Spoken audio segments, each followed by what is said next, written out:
Por favor, entendam o tamanho da pobreza.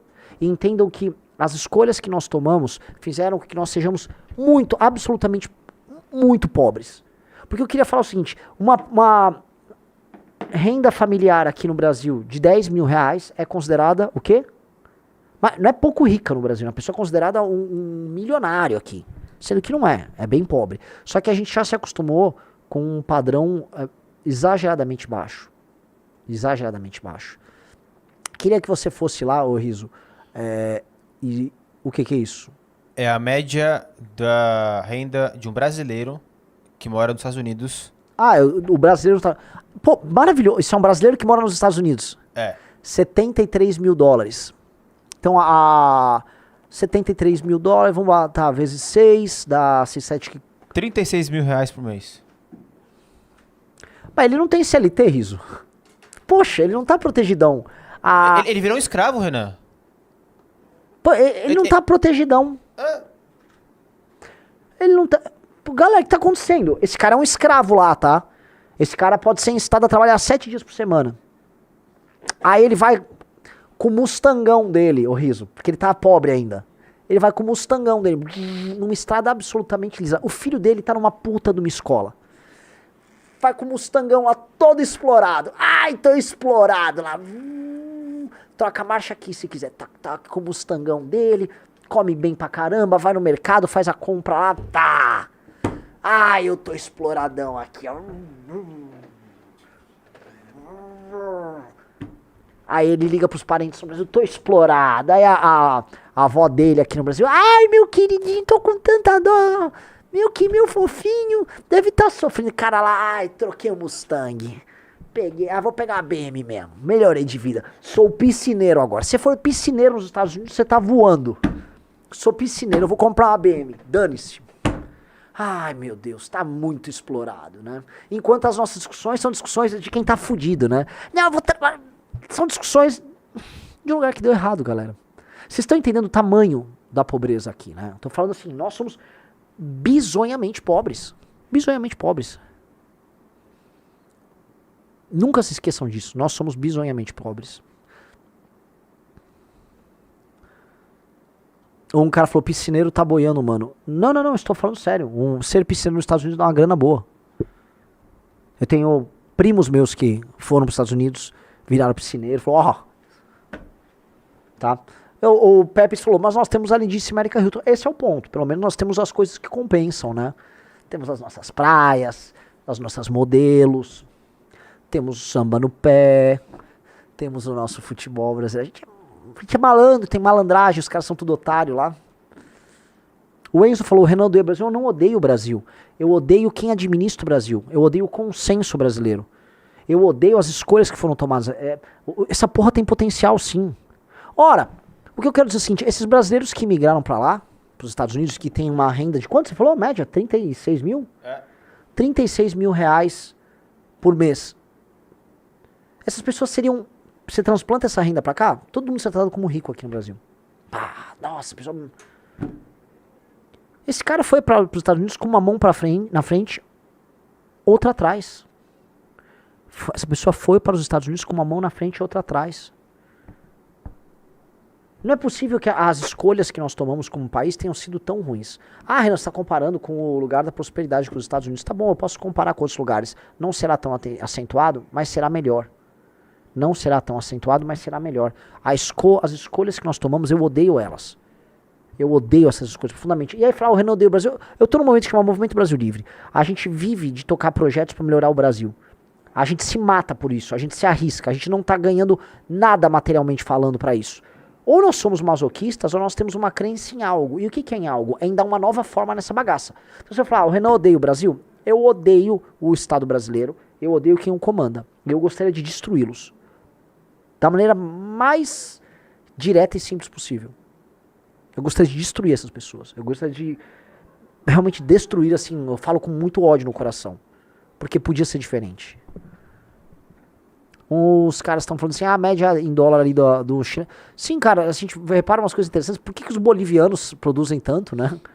Os argentinos vêm ali na frente e tal. Mas enfim. A Nathalie Lima, que deve ser linda como a Érica, falou, pô, Renan, você precisa entender que eles não têm o benefício de esperar um ano pra fazer um exame grátis, viva o SUS. Quando não é mais de um ano, né? Eu soube de um caso de uma garota que queria ir no ginecologista, ela era menor de idade, e aí conseguiram depois de 3 anos, não, agora você vai no ginecologista. Pô, foi tanto tempo, né? O Sexto Clube, vai vir autografada suas 2 valetes, tá, Rodrigo? Ó, por mim e pelo riso. O César Monteiro perguntou, General Roberto é você? Olha, eu quero ter uma conversa com o General Roberto. Olha, o Antônio Faria falou, temos 5 Copas do Mundo e eles nenhuma. Chupa, americano. Chupa. Levantar a taça aqui, vocês nunca viram, né? Não teve nenhum Greg, nenhum John, nunca levantaram a taça. A gente sabe como é que é. E vocês estão morrendo de inveja. Osso. Vamos lá, vamos para as pesquisas eleitorais. Só para matar esse assunto, o PF Nery, um dos grandes nomes da... Bom, o grande Pedro Fernando Nery. Falou isso daqui, ó, que eu achei muito interessante. Pedro Fernando Nery. O brasileiro que vai ilegal para os Estados Unidos triplica sua produtividade no primeiro ano, mesmo sem nem falar inglês. O que o Pedro tá falando, que é aquilo que eu falei na live. Produtividade não é apenas a educação e nada. O cara vai lá sem falar inglês. A capacidade dele de gerar riqueza por hora numa nação cujos fundamentos são muito mais produtivos do que o nosso, faz com que ele gere mais riqueza assim, blum.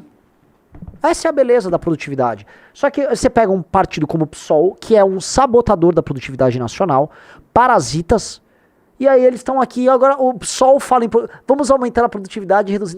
Vão pro inferno, seu bando de parasita maldito. E assim, maldito homem que acredita no PSOL. Maldito homem que pega seus rancores e vê eles sendo alimentados pelo PSOL. Se você acreditou no PSOL, você me desculpa, cara. Você já não tem mais nada. Agora, num país que acredita em Pablo Marçal também... Vamos lá. Lula lidera a corrida eleitoral de 26 contra bolsonaristas, mostra a pesquisa CNT-MDA. Veja, isso não é novidade, então não é ninguém ficar se assustando. Eu já falei, o Lula indo para a próxima eleição, ele muito provavelmente vai para o segundo turno em primeiro lugar. Tá? Pesquisa CNT, blá blá blá, mostra que Lula lidera intenções de voto. Os entrevistadores questionaram pessoas que blá blá blá. No cenário espontâneo, Lula lidera com 27, Bolsonaro tem 20, Tarcísio por 1.8, enquanto Pablo Marçal 1.4 e Tebet 1.1. A pesquisa testou ainda 3 cenários fixos. No primeiro, Lula disputa contra Bolsonaro, Marçal, Tebet e Ciro. O petista tem 35 contra 32 do Bolsonaro, 8 do Marçal, 8 da Tebet e 6.2 do Ciro. No segundo cenário, Bolsonaro elegível é retirado da disputa. Michele assume. Lula continua liderando com 34. As primeira-dama é segundo com 20. Marçal sobe para 14. Herdando parte do espólio de Bolsonaro. Ciro sobe para 9, Tebet chega a 9.2. No terceiro e último, veja só, num cenário sem Bolsonaro, como nomes alternativos como a Tebet já começam a subir também, né? No terceiro cenário, o candidato ao núcleo bolsonarista é Tarcísio de Freitas. Lula continua a liderança com 35. Marçal fica em segundo com 17, abocanhando ainda mais eleitores do espólio de Bolsonaro. Tarcísio tem 15, Tebet e Ciro tem 9,5 e 9.4, respectivamente. Cara, vocês têm que entender o voto da Tebet mais do que o voto do Ciro, tá? Como um voto que pega esses candidatos de centro insatisfeitos que não querem votar em bolsonarista. Eu só digo uma coisa. Boa parte dos votos que aparecem, um pouco com o Tarcísio, um pouco com o Marçal e um pouco com a Tebet, iriam para um bom candidato de direita, inteligente, incisivo e que tivesse um projeto próprio. O que eu quero dizer é o seguinte, tá? Só esquece o nome. Só esquece o nome que tá aqui. Essa cor e esse número aqui, ó. Quando tiver um candidato, ai, segura os meninos. Agora, o que eu tô sabendo de bastidores é o seguinte, tá?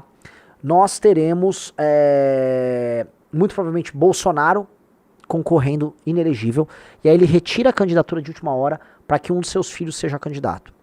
Então ele retiraria a candidatura de última hora para lançar um dos filhos, e isso dentro do PL, dado que o PL não teria o Tarcísio. Isso sabotaria a candidatura do Tarcísio.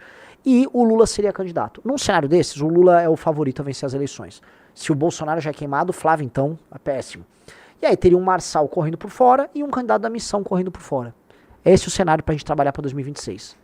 Este é o cenário pra trabalhar. E aí, esse cenário, vocês me desculpam, não dá pra ter esperança em ganhar. Porque é o seguinte, concorrer com Flávio Bolsonaro, com Eduardo Bolsonaro, com Pablo Marçal, aí nós vamos entrar na brincadeira. Nós vamos entrar bem na brincadeira. tá? O Adriano falou, tem que ter candidato, porque eu acredito que o Plateuminto vai ficar elegível em 26. Não duvido que fique, mas ainda não é a hipótese mais provável. Agora, o que essas pesquisas mostram, tá? Que o Tarcísio não consegue consolidar esse voto bolsonarista.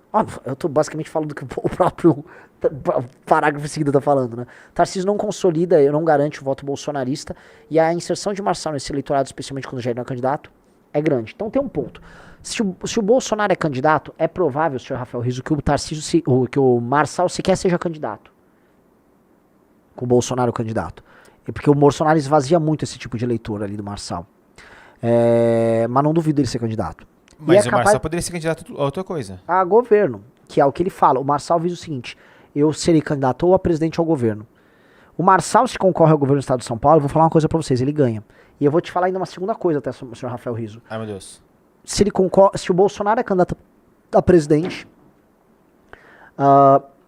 o Marçal se lançaria ao governo de São Paulo, ele roubaria os eleitores do Tarcísio e ainda obrigaria, no processo, o Bolsonaro a apoiar a ele, não ao Tarcísio. Sim.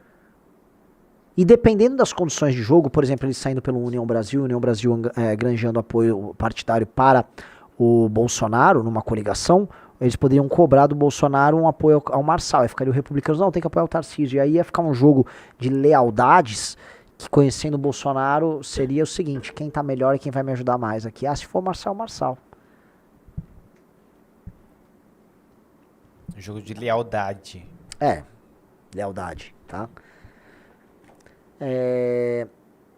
Agora, se ele ficar inelegível, aquela hipótese que ele vai segurar a vaga de candidato a presidente durante todo o pleito, que é uma forma de desarticular a candidatura do Tarcísio, tá muito clara. E aí ele vai pra 2026 e segura a cadeira pra lançar um cara, vamos dizer, de lealdade total, completa e restrita a ele, especialmente um membro da família dele, que não seria a Michelle.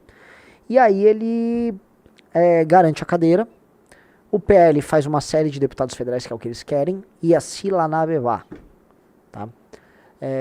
A pesquisa mostra, nesse segundo parágrafo, que ainda que o governo Lula vem sofrendo uma queda de popularidade, especialmente quando comparada com o governo Bolsonaro.